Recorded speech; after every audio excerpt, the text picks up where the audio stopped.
할렐루야. 주 예수 그리스도 이름으로 하나님 말씀 증거하겠습니다.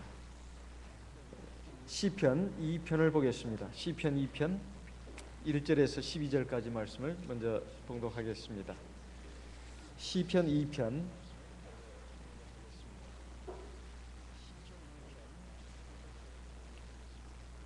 1절. 어찌하여 열방이 분노하며 민족들이 허사를 경영하는고, 세상의 군왕들이 나서며 관원들이 서로 꾀하여 여호와와 그 기름 받은 자를 대적하며 우리가 그 맨 것을 끊고 그 결박을 벗어버리자 하도다. 하늘에 계신 자가 웃으시며 주께서 저희를 비웃으시리로다. 5절. 그때 분을 바라며 진노하사 저희를 놀래어 이르시기를 내가 나의 왕을 내 거룩한 산 시온에 세웠다 하시리로다. 내가 영을 전하노라. 여호와께서 내게 이르시되 너는 내 아들이라. 오늘날 내가 너를 낳았도다. 내게 구하라. 내가 열방을 유업으로 주리니 네 소유가 땅 끝까지 이르리로다. 네가 철장으로 저희를 깨뜨리며 질그릇같이 부수리라 하시도다. 10절. 그런즉 군왕들아 너희는 지혜를 얻으며 세상의 관원들아 교훈을 받을지어다. 여호와를 경외함으로 섬기고 떨며 즐거워할지어다. 그 아들에게 입맞추라. 그렇지 아니하면 진노하심으로 너희가 길에서 망하리니 그 진노가 급하심이라. 여호와를 의지하는 자는 다 복이 있도다. 세상에는 두 부류의 사람들이 있습니다. 하나는 하나님이 계시다고 하는 것을 믿고 그분을 의지하고 경외하면서 그분의 말씀과 뜻을 따라서 하는 사람이 있고, 하나님이 어디 있느냐, 이 세상에 보이는 세계가 전부고 물질 세계가 전부고 사람은 그저 한번 살다가 죽으면 그만이다, 이렇게 생각하면서 사는 무신론의 생각을 가지고 사는 사람들이 그 두 번째입니다. 여기에 시편의 2편을 보게 되면 바로 그런 사람들을 향해서 주시는 경고의 말씀도 있고, 그리고 하나님을 경외하고 의지하고 사는 사람들에게 희망과 위로가 되는 말씀도 있습니다. 시편 전체를 보게 된다면 우리가 하나님께 믿음으로 기도하는 형식을 통해서 하나님의 백성들이, 하나님의 자녀들이 어떤 신앙으로 하나님께 나아갈 것인가를 가르쳐주고 있습니다. 뿐만 아니라 시편 곳곳에 보면 우리 주 예수님에 관한 예언의 말씀들이 굉장히 많이 나옵니다. 그래서 시편은 단순히 찬송시가 아니라 우리의 신앙의 표준이 되고 또 진리가 무엇인가를 가르쳐주는 하나님의 주옥 같은 말씀들이 대단히 많이 있습니다. 시편 1편은 우리가 잘 아는 말씀으로서 너무나 많이 살펴봤습니다. 언제 기회가 되면 보기로 하고, 오늘은 시편 2편부터 기회가 되는 대로 시편도 동시에 한번 나가도록 해보겠습니다. 시편 전체에는 우리 구주 예수 그리스도에 대한 예언시로서 총 7편이 나옵니다. 그 첫 번째가 바로 시편 2편이 되겠습니다. 시편 2편에 보면 특별히 시편 1편과 대조를 이루면서 이 세상의 많은 사람들 가운데 하나님은 없다, 그리고 눈에 보이는 물질, 그리고 권세, 세상 지식, 이런 것들이 전부인 줄 알고 그걸 힘삼아서 살아가는 사람들을 향해서 경고의 말씀을 던지고 있습니다. 여기에 열방이 분노하고 민족들이 허사를 경영한다고 되어 있는데요, 열방은 모든 나라를 말합니다. 모든 나라를 말합니다. 그리고 민족들은 모든 민족들을 말합니다. 왜 열방이 분노하고 민족들이 허사를 경영한다고 했을까요? 2절에 보면 세상의 군왕들이 나서고 관원들이 서로 꾀하며 여호와 그 기름 받은 자를 대적하여 우리가 그 맨 것을 끊고 그 결박을 벗어버리자 하도다. 세상 모든 것은 다 하나님이 만드신 것이고 하나님이 다스리시고 주관하고 계십니다. 그런데 세상의 많은 사람들 가운데 보면 특별히 이 군왕들이라고 나오는데요, 세상의 최고 통치자를 말합니다. 관원들은 주권을 가지고 존경을 받고 사람들에게 위세를 부리면서 지도하는 입장에 서 있는 사람들을 말합니다. 세상에서 가장 권세가 크고 세상에서 가장 지도적인 입장에 있는 사람들을 지금 제시하면서 그 사람들이 하는 말이 하나님이 어디 있느냐? 하나님의 주권을 부정하는 겁니다. 하나님의 주권을 부정하는 겁니다. 하나님의 살아계심, 하나님의 창조주로서의 모든 그 위엄을 부정하는 것입니다. 그러면서 하나님을 부인하고 하나님 없이 사는 것이 뭐가 잘못이냐? 심지어는 하나님 믿는 사람들을 조롱하고 멸시하고 핍박하기도 합니다. 바로 이런 사람들이 대단히 잘못됐다는 것이죠. 3절에 보게 되면 그 맨 것을 끊고 그 결박을 벗어버리자 하도다. 하나님께서 각자 세상 사람들에게 삶의 의무와 책무 그리고 굴레 같은 것을 주셨습니다. 사실은 그것이 부담이 아닙니다. 그리고 무슨 단순히 인생이 죄인이기 때문에 너희들은 그 죄값을 받으면서 살아야 된다, 그런 식으로 인생들에게 무거운 짐을 던져준 것이 아닙니다. 그런데 세상의 많은 사람들은 그냥 하나님의 존재를 부정하고 그리고 자기에게 주어진 모든 삶의 의무 그리고 모든 무거운 짐들이 마냥 잘못된 것인 양 생각하면서 우리가 신은 없다, 우리 인간이 무엇이든지 할 수 있다, 그러면서 이런 것들을 우리가 다 극복하기 위해서 벗어 던지기 위해서 우리는 힘써서 나가야 된다, 그러면서 무신론으로 또는 물질주의로 또 인본주의로 나가는 이것에 대해서 하나님께서 진노하시고 비웃으신다고 말씀하고 있습니다. 우리가 하나님의 백성으로서 세상을 살면서 사실 세상에 똑똑하고 지혜롭고 권세 있고 그리고 힘 있는 그런 사람들을 보게 되면 우리는 굉장히 초라하고 우리는 참 보잘것없는 사람들이다, 이런 그 느낌이 들 때가 많이 있습니다. 그래서 그 사람들이 세상에 주도권을 가지고 인류 역사의 주도적인 위치에서 세상을 살아가는 것 같습니다. 우리 하나님 믿는 백성들은 마치 찌꺼기처럼 돼가지고 낙오자처럼 돼서 마치 그냥 뭐 존재조차 그 희미한 그런 사람들이 돼가지고 별 볼 일 없는 인생을 사는 것 같이 느껴지기도 한다, 이 말입니다. 바로 이것이 대단히 잘못된 것이라는 겁니다. 이 모든 것들은 다 하나님 만드신 것이고 하나님 주관하시는 겁니다. 그리고 하늘에 계신 우리 하나님께서 세상의 모든 사람들을 다 내려보고 계십니다. 그리고 세상의 무신론자들, 인본주의자들, 이런 사람들의 살아가는 그 모습들을 개탄하시면서 비웃기도 하시고 그리고 결국 나중에는 하나님께서 진노하신다는 말씀이 여기 나와 있습니다. 5절에 보면 그때 분을 바라며 진노하사 저를 놀래 이르시기를, 이것은 하나님이 불신자들을 향해서 세상의 모든 힘 있는 자들을 향해서 또 힘은 없지만 뭐 인간이 뭔가 뭘 할 수 있는 것처럼 생각해가지고 살아가는 그런 사람들을 향해서 하나님께서 말씀하신 내용이 여기 나옵니다. 내가 나의 왕을 내 거룩한 산 시온에 세웠다 하시려다. 그러니까 진짜 왕은 우리 주 예수 그리스도라는 뜻입니다.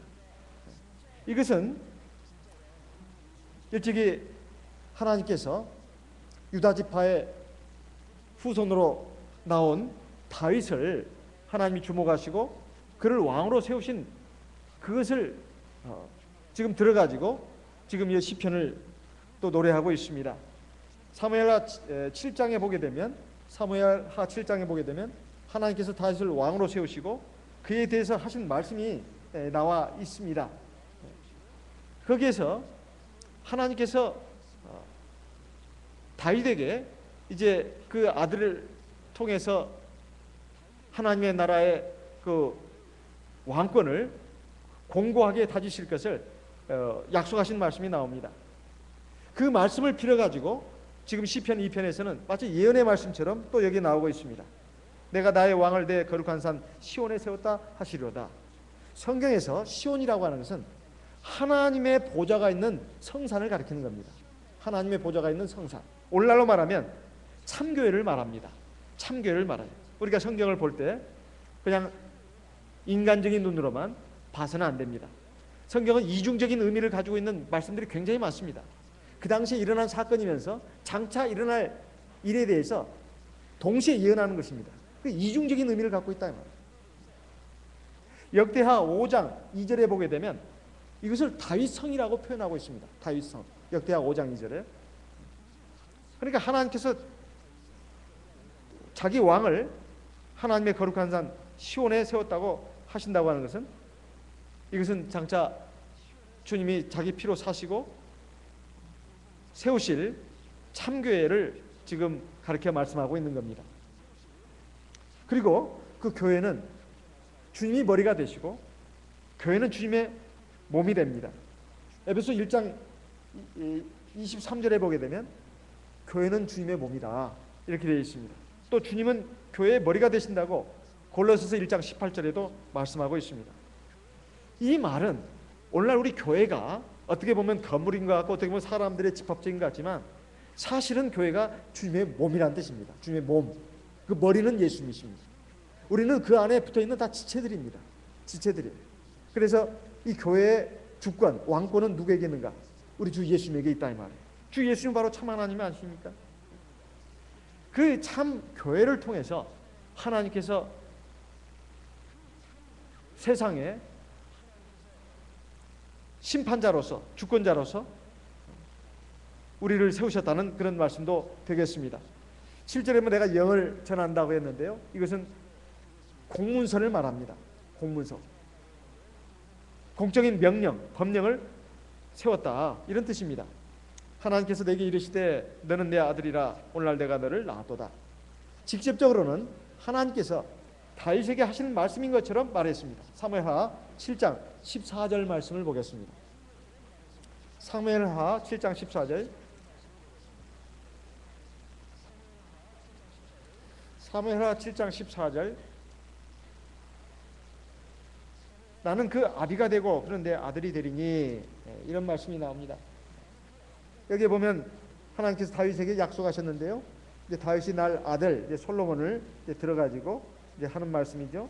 나는 그 아비가 되고 그런데 아들이 되리니 제가 만일 죄를 범하면 내가 사람 막대기와 인생 채찍으로 징계하려니와 15절 내가 네 앞에서 패한 사울에게서 내 은총을 빼앗은 것 같이 그에게서는 빼앗지 아니하리라. 사울 왕은 다윗보다 먼저 왕이 됐습니다마는 그는 하나님 앞에 기름 부음 먼저 받아가지고 하나님의 백성들을 다스리는 주권자로 세움 받았습니다마는 하나님 앞에 교만하고 하나님 앞에 불순종으로 말미암아서 그 왕권에서 쫓겨났습니다. 하지만 다윗 그리고 그의 후손들에게는 하나님의 보좌, 왕권이 계속 있게 하겠다 이렇게 말씀하고 있습니다. 그래서 시편 2편은 다윗을 이어가지고 솔로몬이 왕이 되고 그 뒤로 계속해서 다윗의 후손들이 왕이 됐는데 그 왕들이 즉위식을 할 때마다 시편 2편을 읽었다고 합니다. 시편 2편을 읽었다고 해요. 시편 2편은 왕의 제위식에 쓰인 그러한 기도시라고 알려져 있습니다. 그런데 직접적으로는 바로 다윗의 후손들이 왕위를 이어가지고 하나님의 백성들의 그 나라가 계속 이어질 것을 노래한 것이면서 예언한 것이면서 또 간접적으로는, 아니 좀 더 정확하게 말한다면 말세에 하나님께서 자기 영으로 자기 또 피로 거듭나게 해가지고 자기 아들로 삼으실 하나님의 참된 자녀들 백성들을 놓고서 하신 말씀입니다. 백성들을 놓고서 하신 말씀. 베드로전서 2장 9절에 보면 너희는 다 왕같은 제사장들이요 택하신 족속이라 이렇게 돼 있지 않습니까? 우리가 다 왕같은 제사장들이다. 그 왕이라는 말이 나옵니다. 그리고 사실 솔로몬은 다윗의 아들이지 하나님의 아들이라고 할 수는 없지 않습니까? 그런데 하나님께서는 다윗에게 약속하시면서 나는 네 아들 솔로몬에게 아비가 될 것이다. 그리고 솔로몬은 내 아들이 될 것이다. 이렇게 말씀하고 있습니다. 그래가지고 그 왕권을 영영이 떠나지 않게 해주겠다. 제가 만일 죄를 범한다면 내가 막 내쳐가지고 저리 쫓아내는 것이 아니라 여기 보면은 사무엘하 7장에 보게 되면 제가 만일 죄를 범한다면 내가 사람 막대기와 인생 채찍으로 징계하려니와 말 그대로 징계입니다. 징계라는 것은 벌을 줘가지고 깨우쳐서 올바른 대로 돌이킨다는 뜻입니다. 하지만 내가 네 앞에서 패한 사울에게서 내 은총을 빼앗은 것처럼 그에게서는 빼앗지 않겠다. 하나님께서 약속하셨습니다. 이 말씀은 적어도 다윗의 후손들이라면, 영적으로 봤을 때, 믿음으로 봤을 때 다윗의 후손들이라면 그들은 하나님을 경외하고 의지하면서 나간다 이 말이에요. 때로 믿음이 부족해서, 육신이 약해서 죄도 질 수 있고 잘못도 할 수 있지만 하나님께서 그때마다 그를 내치고 내버리는 것이 아니라 하나님께서 징계를 하셔가지고 그를 깨우쳐가지고 바로 세워준다는 것입니다. 그래서 영원한 하나님 나라에 들어갈 수 있도록 인도하시겠다는 뜻입니다. 만약 그가 사울왕처럼 교만하고 불순종한다면 그것도 예외가 없습니다. 하나님 앞에서 사울왕처럼 교만하고 불순종한다면 그는 결국 버림을 당하게 됩니다. 전제 조건이 뭐냐? 다윗왕처럼 하나님을 경외하고 사랑하고 의지하면서, 그러나 아직 육신이 약하고 믿음이 부족하고 불완전해서 죄를 짓고 허물이 있다 할지라도 하나님은 인생 채찍과 사람 막대기로 그를 깨우쳐가지고 바로잡아서 하나님의 온전한 백성으로 세워서 영원한 하나님 나라에 들어가게 한다는 것이지 영원히 버리지는 않겠다는 뜻입니다. 이러한 것이 오늘 저와 여러분에게도 이루어졌다 하는 것입니다. 8절에 보면 내게 구하라 내가 열방을 유업으로 주리니 네 소유가 땅끝까지 이르리로다. 이번에는 아까는 세상의 군왕들, 열방들, 관원들을 향해서 막 하나님이 막 꾸짖고 책망하는 말씀을 하셨는데 이제는 그 하나님의 말씀의 대상이 바뀌었습니다. 바로 하나님의 아들이 되고 자녀가 되고 백성이 된 저희들에게로 그 말씀의 대상이 바뀌었다 이 말이에요. 너희는 내게 구해라. 세상의 관원들, 군왕들을 보면서 절망하고 낙담하고 열등감 가지고 시기하고 질투하지 말고 나 하나님을 의지해라. 내 하나님께 구해라. 이런 뜻입니다. 야고보서도 보면 너희가 얻지 못하면 구하지 아니하며 구하여도 받지 못하면 정력으로 쓰려고 구하기 때문이라고 말씀하고 있지 않습니까? 우리가 정말로 하늘과 땅의 모든 권세를 가지신 우리 주 예수님께 구해야 되겠습니다. 그러면 나중에 열방을 유업으로 준다고 되어 있습니다. 이 열방을 유업으로 준다는 것은 사실은 세상의 모든 것들을 다 주신다는 것인데요, 이것은 새 하늘과 새 땅을 주신다는 말입니다. 이 세상에 있는 모든 것들을 우리 차지로 만들어 주신다는 말이 아니라 장차 올 새 하늘과 새 땅에 있는 모든 것들을 우리에게 주신다는 뜻입니다. 네 소유가 땅끝까지 이르리로다. 다음 9절에 네가 철장으로 저희를 깨뜨리며 질그릇같이 부수리라 하시도다. 이것은 계시록 2장 27절에도 이 말씀이 그대로 인용되어 있습니다. 이것은 첫째로는 다윗 왕이 하나님의 함께 하심으로 그 가나안 지역, 팔레스타인 지역뿐만 아니라 하나님께서 아브라함에게 일찍이 예언하신 바와 같이 너의 지경은 창세기 15장에 나와 있죠. 남쪽으로는 나일강에서부터 북쪽으로는 유프라테스 강까지다. 근데 그것이 지금 현재 이루어지지 않고 있습니다. 이스라엘 국토는 나일강까지 지금 이르지 못하고 있고 메소포타미아 유프라테스 강까지 이르지 못하고 있습니다. 근데 하나님께서 아브라함에게 약속하신 그겁니다. 근데 그게 언제 이루어졌느냐? 다윗 왕과 솔로몬 왕 시대에만 이루어졌습니다. 다윗 왕과 솔로몬 왕 시대에 가서 완성이 돼. 다윗 왕에서부터 막 정복전쟁 이렇게 해가지고 솔로몬 왕 시대에 가서야 겨우 그게 이루어졌어요. 그 뒤로는 이제 뺏기기 시작합니다. 그래가지고 오늘날의 이스라엘 국토가 됐는데 1차적으로는 다윗 왕을 이어가지고 그의 아들 솔로몬이 왕에 올랐을 때 그가 정복전쟁을 완성을 했습니다. 그때 이루어졌습니다. 짧은 기간이지만 그때 성취가 됐습니다. 하지만 이것은 장차 이루어질 하나님의 심판에 대해서 지금 예언하고 있는 내용입니다. 두 번째는 그리스도가 이 세상에 오시면 세상을 진리의 말씀으로 세상을 심판하시는 것을 지금 예언하고 있는 말씀입니다. 그래서 계시록 2장 27절에 이렇게 말씀하고 있습니다. 한번 보겠습니다. 계시록 2장 27절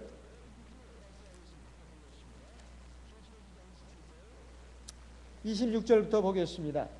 계시록 2장 26절 이기는 자와 끝까지 내 일을 지키는 그에게 만국을 다스리는 권세를 주리니 27절 그가 철장을 가지고 저희를 다스려 질그릇 깨뜨리는 것 같이 하리라. 나도 내 아버지께 받은 것이 그러하니라. 여기에 25절과 26절과 27절은 이어지는 말씀입니다. 이기는 자와 끝까지 내 일을 지키는 그에게. 이 말씀은 세상 최후의 심판날을 기준으로 해가지고 믿음의 싸움에서 이기는 사람을 말합니다. 그런 성도에게. 그리고 끝까지 하나님의 일을 붙들고 착하고 충성된 종으로서 일하는 그에게는 만국을 다스리는 권세를 주겠다. 이 말씀은 27절에 보면 그가 철장을 가지고 죄를 다스려 지르고 깨뜨린 것 같이 하리라. 이 말씀은 이제 하나님께서 세상을 심판하실 때 하나님이 심판하십니다. 그렇지만 그때까지 믿음으로 승리한 성도들도 사실은 그러한 우리 주 예수님의 심판에 거기에 역사에 같이 참여하는 결과적으로는 그것과 같이 된다. 이런 말씀입니다. 28절은 내가 또 그에게 새벽별을 주리라. 이것도 최종적으로 승리한 성도에게 주시는 하나님의 약속입니다. 새벽별. 승리자에게 주시는 하나님의 별을 말하는 겁니다.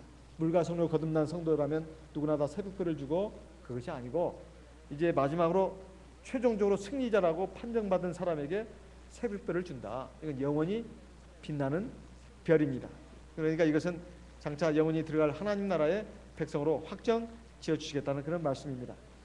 이렇게 이런 하나님의 심판의 역사에 같이 참여할 수 있는 그런 주인공으로 삼아주시겠다는 뜻입니다. 그래서 시편 다시 2편 10절로 돌아오기 전에 계시록 12장 19장 15절 말씀도 한번 보겠습니다. 계시록 19장 15절 계시록 19장 15절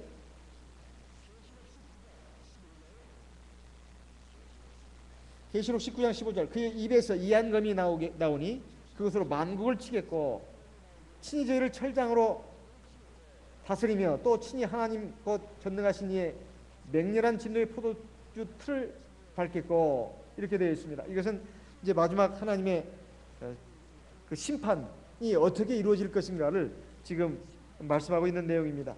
이럴 때 하나님께서 세상을 하나님의 진리의 말씀으로 그리고 하나님의 권능으로 세상을 심판하시고 그리고 세상 사람들을 다스리겠다는 그런 말씀이 예언되어 있습니다. 자, 그래서 10절 다시 시편 2편 10절로 돌아와서 그런즉 군왕들아 너희는 지혜를 얻으며 세상에 관한들아 교훈을 받을지어다. 이것은 하나님의 최종 심판을 예고하면서 경각심을 가지라고 세상의 무신론자들, 세상에 자칭 힘 있다고 생각하면서 살아가는 그런 인본주의자들, 불신자들을 향해서 하나님께서 지금 권면하는 말씀입니다. 그런즉 군왕들아 너희는 지혜를 얻으며 세상의 관원들아 교훈을 받을지어다. 11절 여호와를 경외함으로 섬기고 떨며 즐거워할지어다. 그러니까 하나님을 경외하는 것이 굉장히 중요합니다. 하나님을 경외하고 섬기는 것이 우리 인생의 본분이다. 그래서 하나님 앞에서 참 떨어야 된다는 것입니다. 절대로 자기가 가진 힘과 지혜 그리고 세상적인 어떤 그 힘을 믿고 자만하지 말고 하나님 앞에 인생은 정말 아무것도 아니구나. 그걸 깨닫고 하나님 앞에서 겸손한 마음으로 복종하라는 뜻입니다. 그리고 경외하라는 뜻이에요. 그리고 즐거워하라는 것은 하나님 안에서 하나님과 교제하는 신앙생활을 하게 되면 참된 기쁨과 평안이 있다는 것을 지금 말하고 있습니다. 하나님 안에서 오히려 참된 기쁨과 즐거움을 누릴 수가 있다는 것이죠. 그러면 12절에 그 아들에게 입 맞추라. 주 예수님에게 입 맞추라는 뜻이죠. 이건 주 예수님을 경외하고 거기에 순복하라는 뜻입니다. 그렇지 않으면 진노하심으로 너희가 길에서 망할 것인데, 이것은 현재 각자 살고 있는 그 처지에서 하나님의 진노의 심판이 갑작스럽게 다 임한다는 것입니다. 사람이라는 것이 이번에 자연재해를 우리가 겪으면서도 느끼지 않습니까? 바람이 너무 불어도 참 사람은 꼼짝 못하고, 비가 너무 와도 사람 정말로 정말 아무것도 아닌 것을 알게 됩니다. 비가 안 와도 걱정이고, 비가 너무 안 와도 걱정이고, 너무 뜨거워도 걱정이고, 너무 차가워도 걱정이고, 참 사람이란 존재가 아무것도 아니지 않습니까? 이렇게 저렇게 살다가 결국은 나이 들어서 늙고 병들어 가지고 결국 떠나는 것이 우리 인생인데, 거기다가 그 사이에 우리 인간으로 봤을 때는 불의의 사고로 순서대로 가지 않고 갑자기 가는 경우도 있습니다. 이렇게 인간이 아무것도 아닌데 어찌 세상에 많은 사람들은 그렇게 교만하고 어리석다는 말입니까? 우리가 그런 많은 사람들을 보면서 그 영향을 받고 마음에 회의를 느끼고 또 거기에 미혹돼 가지고 그 막 쫓아가고 거기에 그냥 같이 안 따라가면 그냥 망할 줄 알고 그렇게 안절부절 못해 가지고 믿지 않는 세상 사람들이 살아가는 방식과 똑같이 살아간다면 그게 어찌 하나님의 백성이라고 할 수 있겠냐 이 말. 그리고 우리가 받은 구원의 그 가치가 도대체 무엇인가, 이것에 대해서 우리 심각한 의문을 갖지 않을 수가 없습니다. 여기에 분명히 말씀하고 있습니다. 그 아들에게 빨리 돌아와라, 입 맞춰라. 그렇지 않으면 진노하심으로 너희가 길에서 망할 것이다. 하나님이 아무리 자비하시고 오래 참으시고 인자와 긍휼이 풍성하신 하나님이긴 해도 하나님의 자비와 사랑이 언제까지나 계속되는 건 아닙니다. 우리 인생 각자에게는 다 끝날이 있습니다. 그 끝날은 하나님만이 아십니다. 그것을 미리 깨닫고 빨리 깨닫고 천지만물을 창조하시고 사람을 만드시고 사람의 생사복을 주관하시는 절대적 하나님에게 돌아오는 것이야말로 가장 지혜로운 자다 하는 것입니다. 여기에 마지막 말씀은 여호와를 의지하는 자는 다 복이 있다고 되어 있습니다. 여호와를 의지하는 자는 다 복이 있다. 하나님을 경외하고 하나님을 의지하고 하나님 말씀을 따라서 사는 사람들은 참 복이 있다는 것입니다. 여기 3절에 보게 되면 무신론자들의 그 특징이 뭐냐, 우리가 그 맨 것을 끊고 그의 결박을 벗어버리자 하도다. 우리는 그 반대가 돼야 합니다. 우리 주님께서도 말씀하셨습니다. 우리가 정말 참 평안을 얻으려면 어떻게 할 것인가. 마태복음 11장 28절로 30절 말씀을 보겠습니다. 마태복음 11장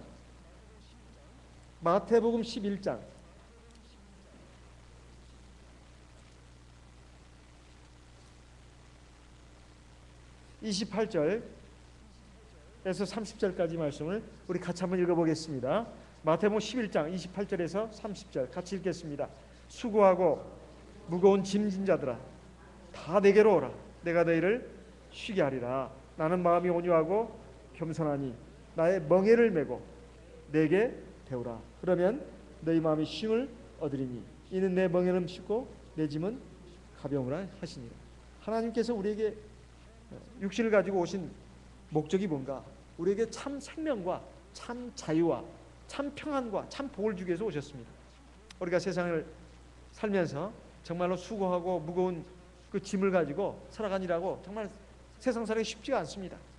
육신도 약해서 병들기 쉽고 마음도 약하고 그래가지고 상처도 받기 쉽고 그리고 또 그래서 또 우리 믿음도 약해가지고 죄를 지어가지고 그것 때문에 또 힘들기도 하고 또 세상이 살기가 간단치가 않습니다. 그래가지고 여러 가지 많은 고통과 상처를 받기도 하면서 우리는 이렇게 살아갑니다. 이럴 때 우리가 이 많은 무거운 그 짐들을 갖다가 어떻게 할 것인가? 그건 바로 주님 앞에 나와서 주님이 주시는 평안, 자유를 우리가 받아야 되겠습니다. 그러려면 어떻게 해야 되는가? 주님이 말씀하시기를 나는 마음이 온유하고 겸손하다. 그러니까 너희들도 온유하고 겸손한 마음으로 내 멍에를 메라. 우리가 하나님 앞에 신앙으로 나와가지고 주님을 본받아서 우리가 온유하고 겸손한 마음으로 주님의 멍에를 맨다면 그리고 주님의 말씀을 배운다면 우리 마음이 쉼을 얻을 수가 있습니다. 사실 우리 주 예수 외에는 누가 우리에게 참 평안과 참 자유를 줄 수가 있을까요? 우리의 생명도 우리의 평안도 우리의 자유도 다 하나님이 주관하신 겁니다. 정말로 주님을 믿고 의지하고 주님의 말씀을 배우고 주님의 성령을 의지해서 우리가 기도하고 맡기고 의지하고 나가면 하나님이 정말로 우리에게 참 평안과 자유를 주십니다. 그리고 능력도 주시고 우리의 발걸음도 인도해 주십니다. 이것을 우리가 살아가면서 많이 체험하지 않습니까? 바로 시편 2편은 이 전체적인 하나님의 구원의 섭리를 갖다가 이렇게 축약된 문장으로 우리에게 말씀하고 있습니다.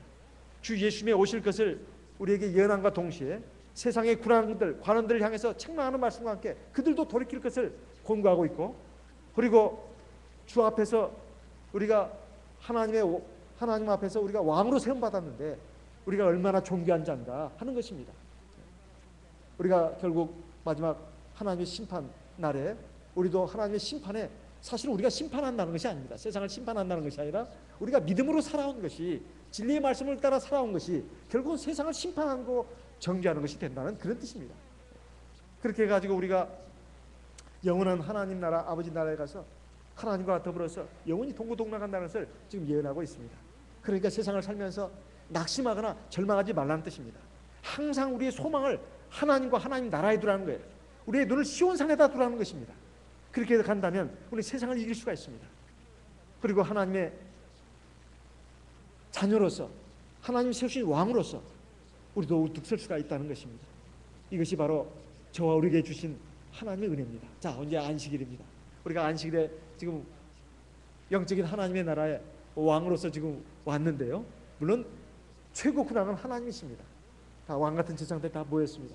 우리 세상 이제 근심 걱정 다 내려놓고, 세상의 무거운 짐도 하나님께 다 내려놓고, 하나님 우리를 정말 사랑하십니다. 내가 비록 죄를 졌더라도 그 죄를 하나님 내놓고 용서를 구하면 됩니다. 그럼 하나님 용서하시고 우리에게 또 하나님의 율례를 배우게 하십니다. 다음부터는 그러지 마라, 다음부터는 이렇게 해라 가르쳐 주시고 깨우쳐 주십니다. 우리를 바로 세워주신다 이 말이에요. 그리고 세상을 이길 수 있는 지혜와 능력도 주십니다. 그리고 하나님의 자녀로서, 하나님의 왕으로서 완성시켜 나가는 그 길로 인도해 주신다 이 말이에요. 꼭 하나님 나라에 가서만 모든 것을 다 받는 게 아닙니다. 우리가 세상을 사는 동안에도 우리에게 필요한 것을 시시때때로 필요를 따라서 다 주십니다. 그러니까 우리의 모든 염려, 근심, 걱정을 하나님께 맡기고 나가는 저희들이 되어야 되겠습니다. 하나님을 경외하고 하나님을 사랑하고 하나님을 의지하고 하나님 말씀과 의를 따라서 사는 저와 여러분 되시기를 바랍니다. 우리 다 같이 이 시간 들으신 말씀을 기억하시고 하나님께 기도하겠습니다. 이번 주에도 몇 분들 그 신방을 했는데요. 참 감사한 것은 김사면 모치님이 저번보다도 그래도 많이 좋아하신 것을 볼 수가 있었습니다. 물론 이제 연세가 많이 드셨기 때문에 노안입니다. 그래서 하나님의 뜻이 어디 있는지는 우리가 알 수가 없습니다.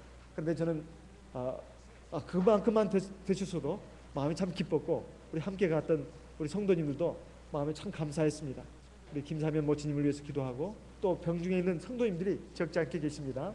그분들을 위해서 기도하고 그 가족들을 위해서도 기도하겠습니다. 또 그리고 말 못할 고통과 어려움 가운데서 살고 있는 우리 성도님들을 위해서도 기도하겠습니다.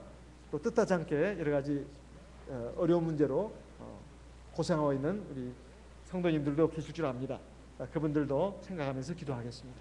우리 다 같이 나와 내 가정을 위해서, 우리 교회를 위해서, 성도님들을 위해서 기도하는 시간 갖도록 하겠습니다. 기도 시간이 좀 충분히 주어졌네요. 걱정하지 마시고 한 15분 정도 기도하겠습니다. 다 함께 기도하겠습니다.